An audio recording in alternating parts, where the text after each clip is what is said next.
everyone, my name is Reggie and welcome to my channel. Today I'm really excited to be sharing with you, in honor of the upcoming US holiday Thanksgiving, a list of books that I'm super thankful for. So these are books that for one reason or another have really impacted my life and are very, very special to me, and they are on this list for various reasons, which I'll get into when I talk about each of them.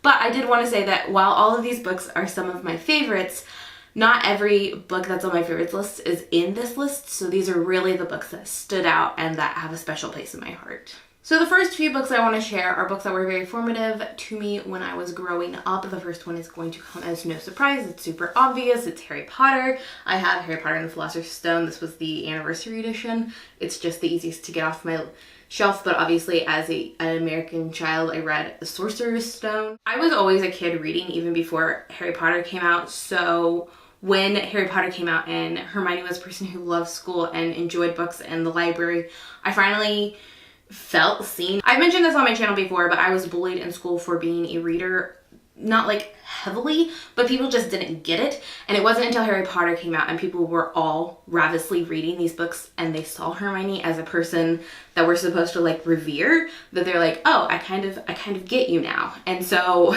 Harry Potter was important to me, not just in how much it formed how much I loved books and reading, but also how I started to interact with my peers differently after they started reading Harry Potter. And it really showed me the importance of not only seeing yourself represented in books, but other people seeing a different perspective through books. The next one I have is Wonder When You'll Miss Me by Amanda Davis. This is a book I read as like a 13-year-old, I think, and I've never reread it. I never will, because it's possibly very problematic and I don't want to ruin what is so perfect about it in my mind. But basically this is about a girl who was overweight, tried to commit suicide, lost a lot of weight while she was in rehab, and then comes back to school, still doesn't fit in, and decides to run away with the circus. So yeah, it's a wild ride. It sounds ridiculous, and it probably is, because like I said, I have never reread it. But there was something that really stuck in my bones about that book when I was younger. And for years, like for 5 years, whenever someone asked me what my favorite book was, that's what I said. I don't know, I've never run across anyone who's ever read this book before.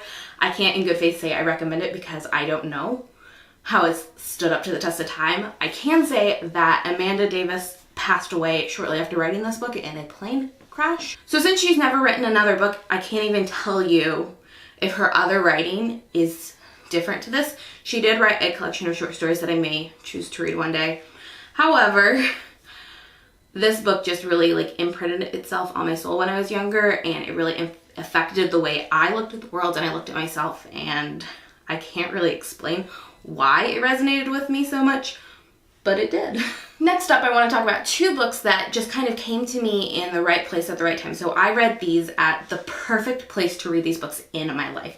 And had I read them at different points in my life, I think I still would have loved both of them, but I don't think they would have impacted me the same way. And there's something to be said about books that find you at the right time and narratives that just kind of click with what you need in that moment. It's not just books.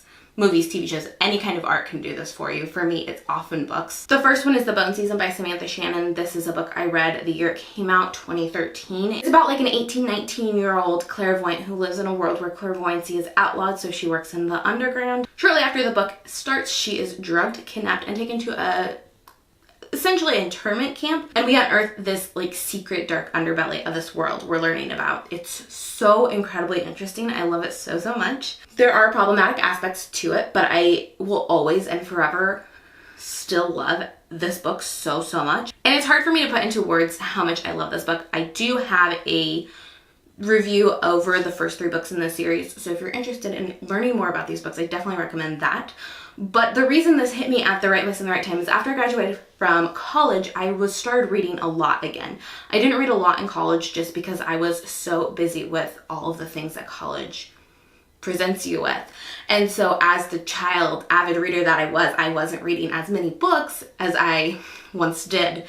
And then as soon as I graduated, I was reading a bunch of books, but most of them were YA because that's what I felt like I had missed out on, and that's what I still was really enjoying. And then enter The Bone Season, and I read it, and it was finally a character who was older, who wasn't like 16. Not that there's anything wrong with those characters, I still obviously read them a ton. but there was something that I felt way more connected to Paige than any other character I was reading about. She was at this point in her life where she didn't know what she wanted to do, who she was, what she was all about. And as like a recent college grad, that there's nothing more relatable than basically Paige and the struggle she's going through in this book. So it really was like what I needed at that time to kind of like break up the stories I was reading and kind of see myself even in this fantastical world as like, even if you don't know like where you're going, you can still stand up and use your voice. The second book that found me at the right place at the right time is My Grandmother Asked Me to Tell You She's Sorry by Frederick Bachman. This is a book that I was sent by the publisher for review when it first came out, and I was scheduled to do a review by a certain time, and it just so happened that the timing of everything worked out that I was reading this book to make sure that my review went up on time about 2 weeks after my grandfather passed away. And this book changed how I grieved. This book really helped me. And this book was just exactly what I needed. It was a warm hug. It was a time to process how I was feeling, slow down, think. It was very cathartic and special and just wonderful, and it was exactly what I needed at the time. And I will always be grateful for this book and everything it did for me in that time in my life. It's so special, and even more special is that I got to meet Frederick Bachman, the author, and tell him that story that I just told you, how this book impacted me and helped me through grieving for my own grandfather, and thank him for everything this book did for me and thus everything he did for me. And I do want to say that, like, if you ever have the opportunity to thank an artist for how much their art has helped you and affected you, do it. There's something so special about being able to tell an artist that, and that's something in this world we live in currently, we have the opportunity to do. We can send artists emails or tweet them or things like that, and even if you don't hear back from them, the chance of them seeing that is higher than it's ever been before. I definitely encourage you to use your voice to reach out to artists who have affected you, make their day, and let them know how much their art matters. Next up, I have 3 books that really showed me what I wanted to see in the world, what I wanted people to be talking about more, and that's why they matter so much to me. So the first one I have today is The Female of the Species by Mindy McGinnis. This is a raw, unabashed, unflinching, and often terrifying look at rape culture and how it affects everyone. The story is told from our main character, whose older sister was raped and murdered, and then she goes after the person who raped and murdered her sister to kill him.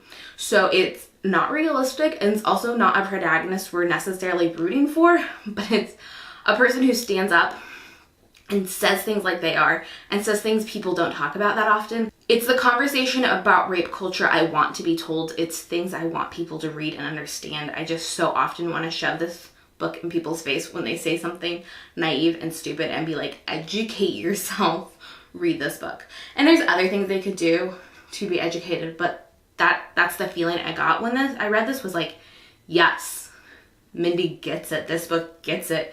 Why can't more people get it? So this book is important to me because it was the first time I saw so many of my thoughts, feelings just kind of bleed out onto the pages like that. The next time I read a current book that really shook the world in that same way was when I read The Hate U Give by Angie Thomas. If you don't know, this is a book that was inspired by the Black Lives Matter movement. It follows our main character, Stark Carter, who has to decide if she's going to speak up or not after she is the sole witness to her childhood best friend being shot and killed by a police officer. This book is so special. It's so hard to read. It's so wonderful. It's so timely and important. And I want everyone to read this book. I want everyone to understand how important this book is. To me, this book is what To Kill a Mockingbird in my school's education system was. This needs to be in that place. This needs to be a book everyone's reading because it so beautifully, profoundly, and perfectly depicts every side that you need to understand what's happening currently. And the last book I have that really talks about things that I wanted the world to basically see is Beartown by Frederick Bachman. This is a book, again, by Frederick Bachman, who is my favorite author. He also is the person who wrote My Grandmother Asked Me to Tell You She's Sorry.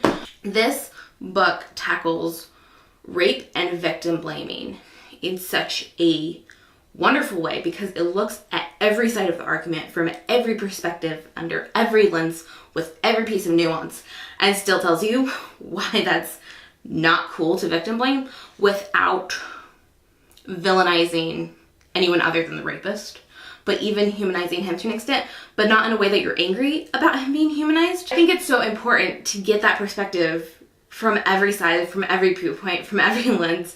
And this book talks about a lot more than just that, but to me, that's the thing that stands out. Whenever someone says something stupid during the Me Too movement, I just want to throw this book in their face and be like, please read it. Because this book really epitomizes a lot of the arguments that people have that I don't think they understand what's really happening. And I think this book really looks at everything, like I said, through a different lens, through a different perspective, really lets you understand what every side of the argument is thinking, feeling. If you consider the last category, things I want the world to see, this next category would be the things I want the world to see about me, maybe? I don't know. Best way to categorize this one. Other than being a woman, the thing I identify most closely with is being a person of color who's biracial. Because of this, biracial representation has been something that has been so important to me in reading in the last few years. And the first book where that really became apparent to me, where I realized that reading about biracial representation was something I really cared about, was when I read Dreams from My Father, A Story of Race and Inheritance by Barack Obama. And in this story, he talks about his upbringing and just that, how he didn't feel black enough, how he didn't feel this enough, how he didn't know where he fit in or what he should be doing or how people would perceive him based on how he personally identified. And he talks about a lot in this first memoir of his, but that's the parts I really gripped onto, and it really changed my perspective on a lot of how I identified myself and how I wanted representation to be portrayed in the media and etc. and how I wanted other people to treat me and not treat me. It was something I've always identified with and thought about, but it was never something that was at the forefront of my mind until I read this book, and so it really helped shape my voice and perspective on being a person who's biracial in America. The next book that did that for me is Born a Crime by Trevor Noah. He is also biracial and talks a lot about what this was like growing up in a different country. And his experience was so much harder than mine was growing up, but there were so many things that I identified so profoundly and wholeheartedly that he talked about in this memoir. And it's one of my favorite books. He's hilarious, he's wonderful, he's gone through so much, and he is so eloquent and kind-hearted to share everything that happened. But there were moments where he would just say these little nuggets of what it's like to be biracial and not feel like you fit in, and I've never ever in my life felt so like seen as I did when I was reading this book. So that's all for today's video. I hope you really enjoyed it. If you did, give it a thumbs up. Go ahead and comment down below and let me know what a book you're very thankful for is. If you pick Harry Potter, go ahead and pick a second one as well if you can, because that would mean a lot to me. I'd love to see what else besides Harry Potter really inspired you, influenced you, affected you, and that you're thankful for. If you live in the US, I hope you have a wonderful Thanksgiving this week. If you do not, I hope you have a wonderful week in general. And yeah, that's all. So thumbs up, subscribe, all that fun stuff. I'll see you in my next video. Bye.